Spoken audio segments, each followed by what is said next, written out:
Hey, aloha guys, Eric West here, HawaiiRealEstate.org, coming to you live from Lahaina Luna neighborhood, Maui, Hawaii. Citizens, impromptu reporter, wasn't planning on doing this, but this is what we're doing, and I'm thankful to have a Starlink from David Crawford, and we're here reporting on what I believe is potentially a smoking gun of sorts. We just don't know what it is, but I'm going to show you the scenario of this car and what's surrounding it and how temperatures could reach this level, creating this amount of melting of aluminum. I'm here with Donovan. He is, I believe, a hero of sorts. Aloha, Donovan. Because he was the one that brought it to my attention that we have these very strange occurrences. We just shot down on the highway. I don't know if it was actually live, but we have it all recorded, so we're going to post it. We're at another one of these locations. So this is well above the burn zone, essentially, in a neighborhood known as Lahaina Luna.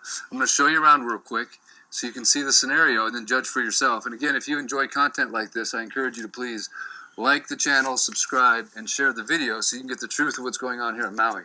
So where I'm at right now, just to orientate you, you can see the lights for the football stadium right there at Lahaina Luna.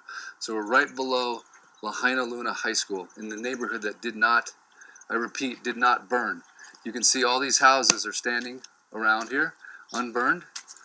There's no burn here, okay? So to me, this is like something out of a space movie, because you have this small field with some grass that burned, right? You can see where the grass burned.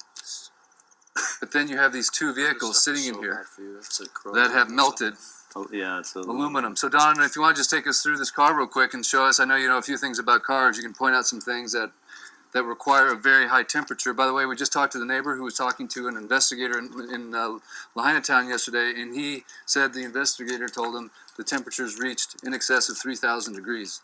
So tell us what you got, Donna.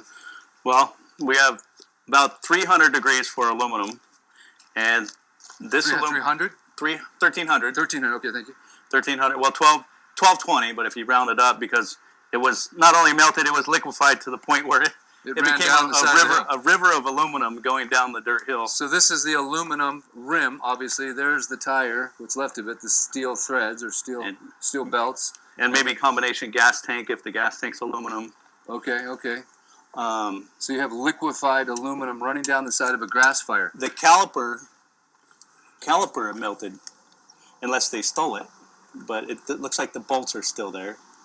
So that, and then you get the steel belts of the tire, which is just a bunch of a wire mesh laying there, and you have the windows that were melted, the back window. If you look at the big old, like almost like the glass is just melted. Yeah, it was dripping. This is almost what you would see if you put a car in an incinerator.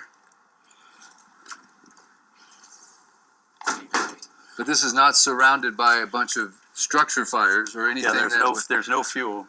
So besides the gas that was in the tank, what's your theory on what could create temperatures of this level in the middle of a field? Anomaly, I think is the word. So this is the second anomaly. Yeah, it's just that's why I stopped. I looked at it, I'm like, okay, house. Nothing's burned. And then you have melted steel and glass. And then the only thing that is left is the steel, the thick steel frame, and then the steel sheet metal. So I don't know if you guys have figured this out yet, but the media has not been given access to Lahaina Town. Everything is locked up. Matter of fact, this gentleman next door, he was on Front Street yesterday, and he was supposed to get access, and then the mayor shut it down because people were taking pictures. So they don't want pictures taken of anything in Lahaina Town, because they don't want you to see this would be my guess. Because the more that you take a look at this, and especially in this scenario, if there was a car like this in the middle of Lahaina, you might think to yourself, well, okay, it was in the middle of this major burn. There's an animal that died here or something. I'm smelling that looks must like be a cat that was under there. That smells like a dead something. Yeah. Oh, that is so sad. That is so sad. That's someone's dog. Yeah, it's definitely dog hair. Oh. So now we have another vehicle right next to it.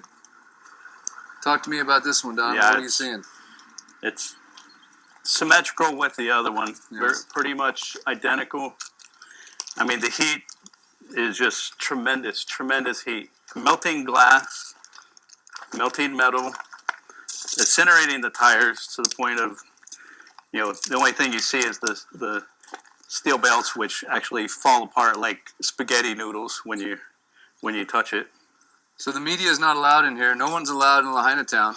So the only way this message is going to get out right now is if you, until your fingers bleed for America, start sharing this video. Look what it did to the steering wheel. All it is the steering column. We the people is all we got left here. And the more we get the word out and the more people start seeing this crazy anomaly, and we're seeing it in a lot of different places. Donovan here has been on a scooter. He was at the scene of the crime the day of the fire. He was helping people, rerouting them away from Lahaina as the cops had not blocked the southbound traffic until you got almost to Front Street. Grass. And notice the green grass here. Now, it's only been 2 weeks. I don't know if that's 2 weeks. 2 weeks of growth? Is that 2 weeks of growth? We have I'd green say so. grass. You think is that 2 weeks of growth? Okay, maybe it is. But there's a lot of green grass here. I don't know. Yeah, Someone tell me how fast does grass grow? Is that 2 weeks of growth? Someone dumped some trash in there, right? I wonder who did that. It's kind of weird. Some nice people. Some nice people. Yeah. Lazy. But if you don't share this story, I don't know who will, man. Someone's got to start putting this out to the people that can help. I've had people tell me, hey, you guys got to go do something. Really? We just got like a little 5G back and it doesn't even work. Every phone call we make drops. Right? Do you hear what's going on here? Are you hearing me loud and clear? They are creating a situation where it's impossible for us to communicate. Right now, I'm on a Starlink that's in the back of my truck over there. Thank you, David Crawford. So that's the reason I'm able to transmit this message, assuming you're getting it. If you're not, I have it recorded, and I will post it after we go live. See if you can get down and let's see inside the motor. Does this the hood come up? Oh, the motor's melted. The motor's gone. It looks like the block is melted. And what's the block made out of? Probably aluminum. Probably aluminum. If it melted, yeah. An iron block usually would hold out a little bit longer.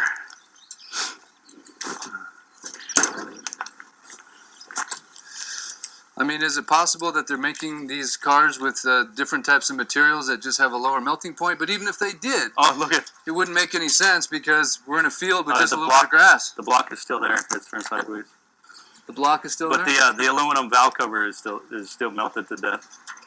So can a grass fire... But how does it burn underneath the hood? That's the thing. Underneath the hood is protecting it from heat, right? Or the oxygen. Oxygen. You can't get in there. Right. So you have no combustion.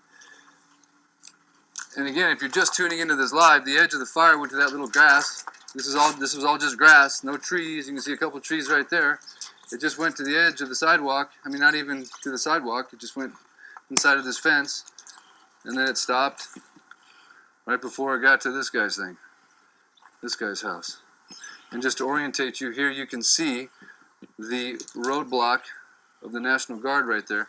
That is where the fire burn area starts at the top, not the top, but of Lahaina Luna. Sorry guys, I'm all over the map here.